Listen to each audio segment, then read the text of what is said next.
Tama!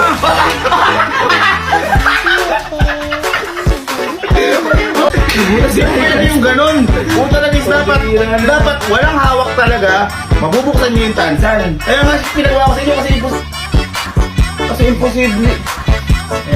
Hindi. Wag ka na, okay na. Hindi. Ngayon tayo bumalik eh. Ngayon tayo bumalik. Kayaan mo. Alam mo, ba't ayaw ko patrayin? Bakit? Madidismaya kasi ngayon to. Hindi! Hindi mo magagawa. Hayaan mo muna kasi.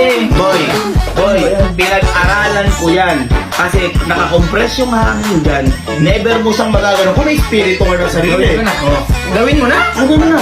Kaya mo kaya? Ano gawin mo na? Ano? Birang yan. Ano? Tingnan mo kahit eh. Uy! Oh, ano yan? Wala. Ano yan? Wala. Sige. Yan po kasi muna. Hindi mo magagawa yan. Kahit ano isip mo, may isip ka ba? Oo. Hindi mo magagawa yung mga yan.